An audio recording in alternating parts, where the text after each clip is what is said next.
Good day, Alabama. What is going on? It's Kyle Henderson of BamaInsider.com. Monday, August 14th. Thanks for joining us on the program. Hey, and if you are an owner of a business and want to sponsor BamaInsider.com or sponsor the Good Day Alabama segment, contact me, Kyle Henderson. My email is kyle@BamaInsider.com.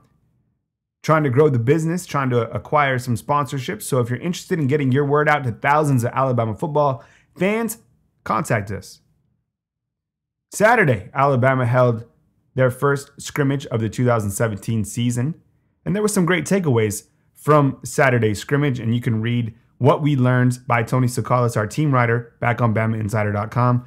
Brings up some great points, but I think the theme that continues to surround Alabama football early on as we enter August 14th is the fact that Alabama's kicking game not only lacks consistency, but might just not be very good at all. And it's concerning when you're going into a game like Florida State. Alabama, as you've seen, the clear consensus #1 in the country.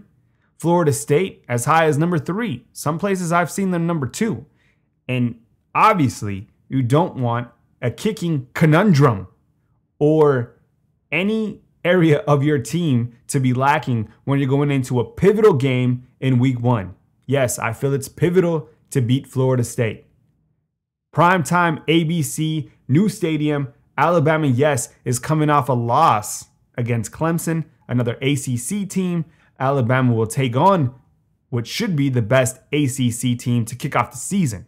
So it's imperative that Alabama has their entire team, and that includes every single position, of course, to be buckled up and to be ready to go for this week 1 showdown in Atlanta. Here is Nick Saban on special teams during his Saturday's press conference.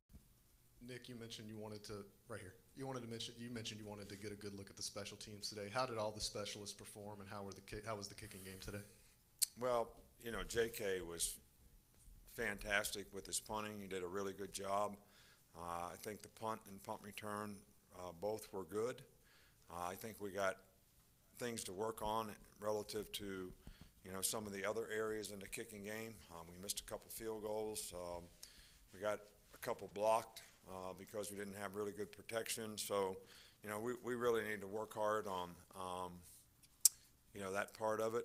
Kickoff and kickoff return seem to be doing really, really well. But I think we have to develop confidence in that area. And it's not just the kicker. It's the protection. It's the holder. It's the whole operation being on time. And we need to do a lot of work in that area. A lot of focus continues to be surrounding new offensive coordinator Brian Daboll.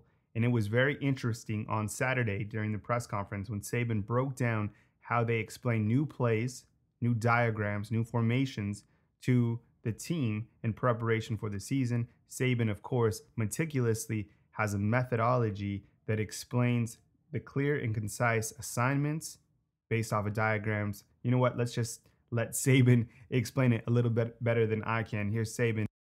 Well, if we put a play in that we haven't had here in the past,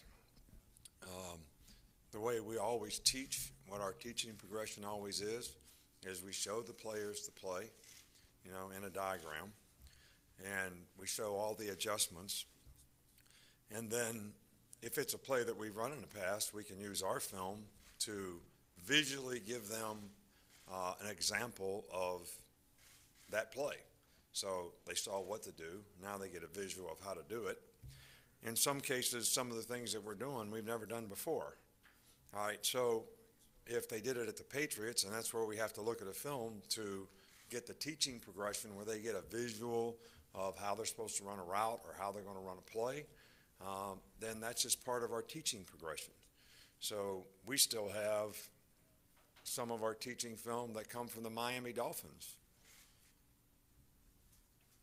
11 years later, because it may be one example of one thing that we want to teach that we have a good shot of. So I don't know what the difference is, but the purpose of it is to give the players a visual picture, whether it comes from our film, their film, or anybody else's film. Saban also touched on the fact that he didn't feel the offense had the rhythm that it should. And I think that's expected. I mean, these guys are only entering their 10th practice. And we've read on the message boards that the defense seems to be amped up, flying around where they need to be. And I think in the game of football, defense comes around much quicker than offense. Here's Saban on how the offense fared on Saturday. New offensive coordinator, how'd the offense go with Brian Daboll running things today? Well, I didn't think we had the rhythm that we'd like to see on offense. I'm sure he would say the same thing to you. I don't think it's a reflection on him.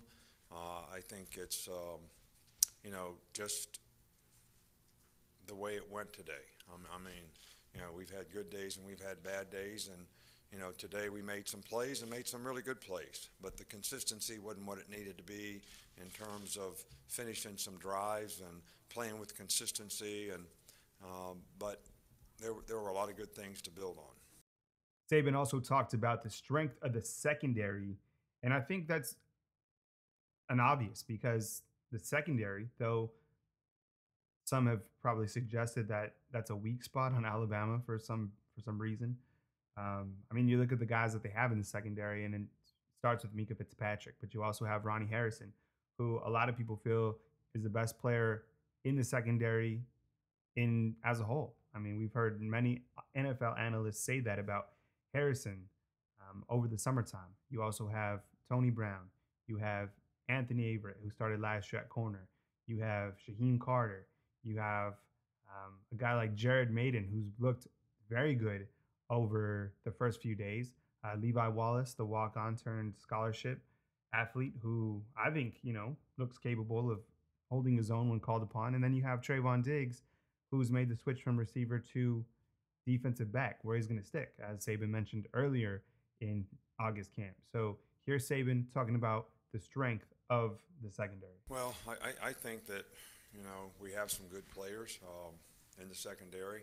I think the biggest focus that we have is trying to get them in the right spots. How do we match up the best? What kind of depth can we develop? That would be, what I would be concerned with. It's always good when you have players that have experience. They're a little bit ahead in terms of, what you're doing, how you're trying to do it, how they can help other players, and I think their leadership can be instrumental in helping develop some of the other players and the younger players who most certainly are going to have to play at some point in time during the season. Alabama will be back in practice on Monday, August 14th. Alabama will actually hold 6 practices this weekend. On Saturday, of course, they will hold their second scrimmage of the 2017 season. You can catch all our coverage back on BamaInsider.com.